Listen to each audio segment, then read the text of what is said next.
Okay, so have you ever been there? Like you're just trying to cancel a subscription Oh online yeah, don't get me started. and the cancel button is just gone? Poof. Or you get that email, the do not reply one Mm-hmm. with a link that's supposed to help, but it just doesn't work. It goes nowhere. Yes.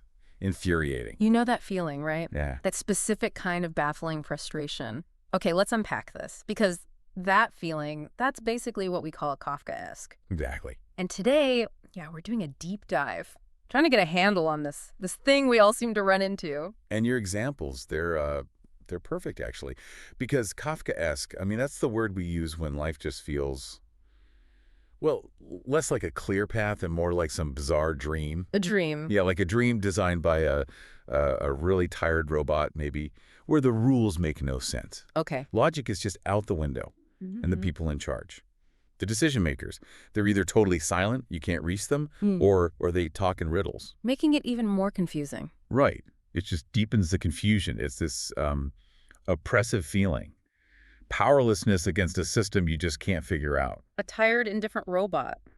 Wow, that really nails the feeling, doesn't it? So where does that term actually come from? Kafkaesque. Well, it comes from Franz Kafka. He was an author early 20th century. Okay. And his stories, they really captured individuals just completely stuck, caught in these absurd, inescapable systems, often pretty cruel systems too. Like what kind of things? Well, imagine waking up one morning and you've turned into a giant insect, Ugh. just like that. Whoa. Or being arrested, but nobody tells you what crime you committed.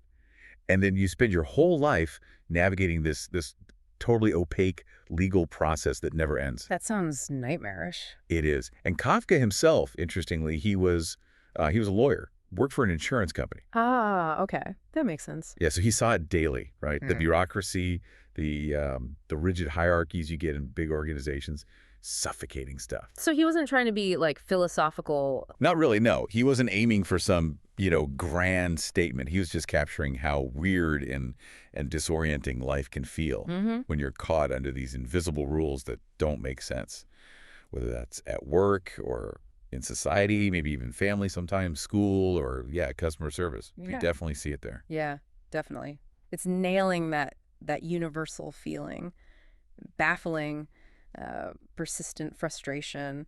So, okay, why do these things hit us so hard? I mean, is it deliberate? Like, are these systems designed to be loops, or is it just things getting too big? Automation, maybe? That's a great question. And based on what we looked at, it seems like it's often a mix. Okay. Sometimes, it's just the sheer size and complexity. Huge companies, different departments that don't talk to each other, automated systems running without anyone really watching. Just falling through the cracks. Exactly. And accountability is just lost. Yeah. So maybe no single person intends to frustrate you. The system itself just wasn't built with like actual individual humans in mind. But other times... Well, other times it feels closer to what some people call dark patterns. Dark patterns. Yeah, like design choices that are deliberately made difficult. Making it hard to cancel something, for instance. They're kind of hoping you'll just give up. Right. But the real Kafkaesque core, the horror of it, is maybe the indifference. The system isn't like actively evil or malicious. It just doesn't care about you at all. And that must take a toll psychologically, dealing with that constantly, more than just being annoyed in the moment. Oh, absolutely.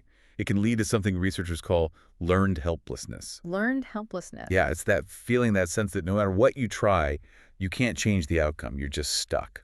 And how does that show up? Well, it can manifest as, anxiety, serious burnout, or just this really profound sense of being dehumanized. Dehumanize? Yeah, think about like having to explain your problem for the 6th time to a new customer service agent because you keep getting transferred. Been there. Right. And each time you feel less like a person with a real issue and more like, I don't know, just a data point, a case number. Yeah. You end up kind of participating in your own frustration, pushing against this wall that just won't budge. It makes no sense. It's like being gaslit by a spreadsheet. Gaslit by a spreadsheet. Wow. And what's really unsettling, like our sources point out, it isn't about violence, is it? These situations aren't physically threatening. No, not usually. Their terror it's in the endlessness. Yeah. Cold, weird, but some felt really familiar. Like, waiting on hold, right? For 40 minutes? Yeah. You're finally getting somewhere, maybe? and then the line just disconnects. All the worst. And you have to start all over again. So yeah, the next time you find yourself in that Kafka zone, maybe you just have to kind of smile, right? Yeah. Recognize it. Exactly. And if we zoom out, just understanding this term Kafkaesque, Yeah. it gives you a new way to see it, a lens for all that everyday absurdity. Right. It gives it a name. It does.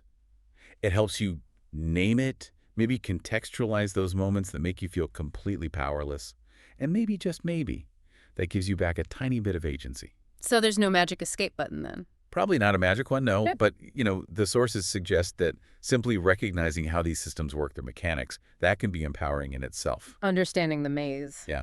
Sometimes the exit isn't about, smashing through the wall. It's about figuring out the rules of the labyrinth you're in. Okay. So the question for you, listening, is what does this all mean for you? If just recognizing these systems is the first step, what does finding an exit really look like in your own life? Is it, meticulously documenting everything, finding different channels to go through? Or is it sometimes just embracing the absurdity with a knowing nod? Something to think about.